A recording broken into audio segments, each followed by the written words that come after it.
இது முதல் சுற்றின் அடிப்படையிலான முன்னணி நிலவரங்கள். அதே நேரத்தில் ஆர்ஜேடியினுடைய சப்ரா தொகுதி வேட்பாளர் கேசரிலால் யாதவ், அவர் ஒரு போஜ்பூரி நடிகர், அவர் பின்னடைவை சந்தித்திருக்கிறார் அப்படிங்கிற முன்னணி நிலவரங்களும் நமக்கு கிடைத்திருக்கிறது. அந்த அடிப்படையில் தொடர்ந்து 28 குற்ற வழக்குகளில் தொடர்புடையவரான ஜேடியுனுடைய மோகாமா தொகுதி வேட்பாளர் ஆனந்த் சிங் அவர் முன்னிலையில் இருக்கிறார் அப்படிங்கிற ஒரு தகவலும் வருகிறது.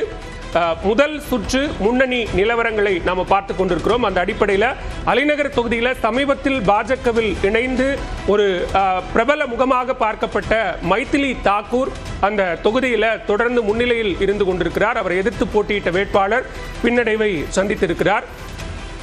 தற்போதைய முன்னணி நிலவரங்களின் அடிப்படையில் என்டிஏ கூட்டணி, தேசிய ஜனநாயக கூட்டணி பெரும்பான்மை என்று சொல்லக்கூடிய அந்த மேஜிக் நம்பரான 122 நோக்கி நெருங்கிக் கொண்டிருக்கிறது. பெரும்பான்மைக்கு தேவை 122 இடங்கள் என்ற நிலையில் தற்போது முதல் சுற்று முன்னணி நிலவரங்களின் அடிப்படையில் 100 தொகுதிகளுக்கு மேலாக தேசிய ஜனநாயக கூட்டணி முன்னிலை வகித்துக் கொண்டிருக்கிறது. அந்த மேஜிக் நம்பரை நோக்கி என்டிஏ நெருங்கிக் கொண்டிருக்கிறது அப்படிங்கிறத பார்க்கிறோம். அதே நேரத்தில் மகா கட்பந்தன் கூட்டணியும் தொடர்ந்து தங்களுக்கான அந்த முன்னிலையை பெற்றுக் கொண்டிருக்கிறார்கள். அந்த வகையில் ஆர்ஜேடி 38 தொகுதிகளிலும், காங்கிரஸ் 8 தொகுதிகளிலும், சிபிஐ எம்எல் 7 தொகுதிகளிலும் முன்னிலையை பெற்றிருக்கின்றது. அந்த வகையில் மொத்தமுள்ள 243 தொகுதிகளில் பெரும்பான்மைக்கு தேவையான 122 இடங்களை இன்னும் சற்று நேரத்தில் என்டிஏ கூட்டணி நெருங்க இருக்கிறது அப்படிங்கிறது பார்க்கிறோம்.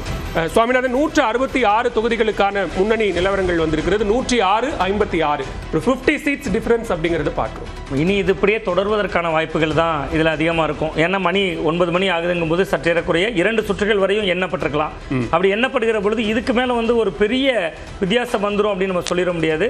கொஞ்சம் வேண்டுமானால் ஏறலாம் இறங்கலாமே தவிர இது ஏறக்குறைய தேசிய ஜனநாயக கூட்டணிக்கான ஒரு வெற்றி, அதற்கான ஒரு அடித்தளம் அப்படின்னு தான் இப்போ வரக்கூடிய இந்த சுற்று முடிவுகள் அடிப்படையில். இல்லை, இனியன் என்ன சொல்றாருன்னா அப்படி முன்முடிவோடு அப்படி அணுகாதீங்க அப்படின்னு கேட்கிறார். இல்லை, ஏன்னா உங்களுக்கு ஒரு 2 சுற்றுகள் வருகிற பொழுதே நமக்கு தெரிஞ்சிடும் அந்த வித்தியாசம் எவ்வளவு வரப்போகுது அப்படிங்கிறது. நீங்க பக்கத்தில் இருந்துச்சு ஒரு 5 தொகுதி 10 தொகுதி முன்ன பின்ன இருந்துச்சுன்னா அந்த பேச்சு வரலாம். கிட்டத்தட்ட அவர்கள் பெரும்பான்மைக்கு மிக அருகிலேயே போயிட்டாங்க 2 சுற்றுகள் வருகிற பொழுதே.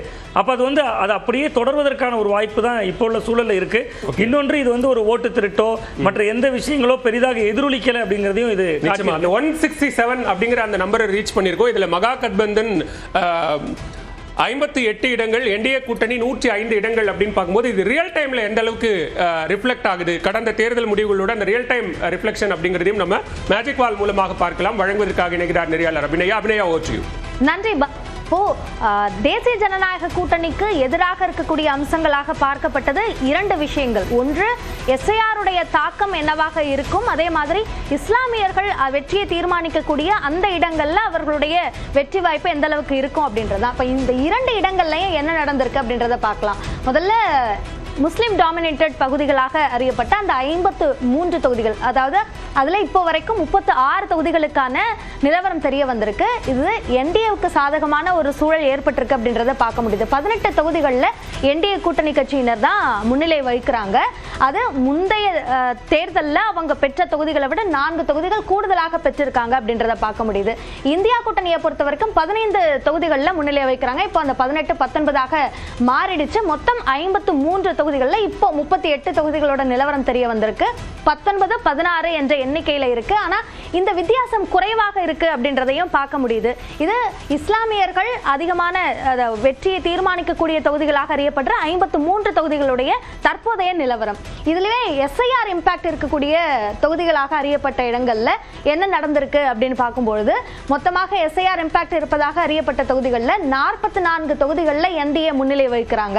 இந்தியா கூட்டணி 30 தொகுதிகளில் முன்னிலை வைக்கிறாங்க. அப்போ இந்த எஸ்ஐஆர் இம்பாக்ட் அப்படின்ற ஒரு விஷயம் தேசிய ஜனநாயக கூட்டணி அதாவது பாஜகவுக்கு எதிராக இல்லையா அப்படின்ற ஒரு கேள்வி எழுப்பக்கூடிய நிலையில இருக்கு. இது ஒரு இனிஷியல் ஸ்டேஜா இருந்தாலும் கூட இந்த தொடக்கத்திலும் இது முக்கியமாக நம்ம பார்க்க வேண்டியிருக்கு. ஆனா இந்த எஸ்ஐஆர் இம்பாக்ட் இருக்கக்கூடிய தொகுதிகளில் ஜேடியு தான் அதிகமான தொகுதிகளில் முன்னிலை வைக்கிறாங்க.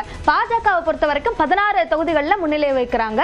ஆர்எல்எம் 2 தொகுதிகளிலையும், எல்ஜேபி 1 தொகுதியிலையும், பாஜக 2வது நிலையில தான் இருக்காங்க அப்படின்றத இதுல பார்க்க முடியுது. ஸோ அப்போ பாஜகவுக்கு எதிராக இருந்தாலும் ஜேடியுக்கு சாதகமான ஒரு முடிவை அங்க இருக்க வாக்காளர்கள் எடுத்திருக்காங்களா அப்படின்ற ஒரு கேள்வியை நம்ம எழுப்ப வேண்டியிருக்கு. அதே மாதிரி ரீஜன் வைஸா நம்ம பார்க்குறோம் அப்படின்னா ஒவ்வொரு ரீஜன்லையும் முக்கியமாக மித்திலா அதே மாதிரி சீமாஞ்சல் இந்த 2 தொகுதிகளில் என்ன நடந்திருக்கு அப்படின்றத பார்க்கலாம்.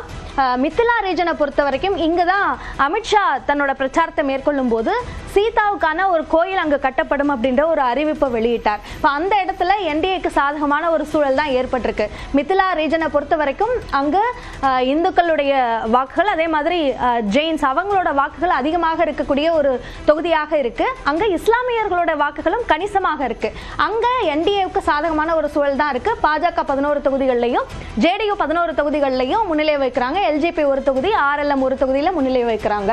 ஆனா இந்தியா கூட்டணியை பொறுத்த வரைக்கும் அங்க 6 தொகுதிகளில் தான் முன்னிலை வைக்கிறாங்க. முந்தைய தேர்தலில் இருந்து 6 தொகுதிகளை இங்க இழந்திருக்காங்க அப்படின்றத பார்க்க முடியுது. அடுத்தது முக்கியமான தொகுதி வந்து சீமாஞ்சல் தொகுதி.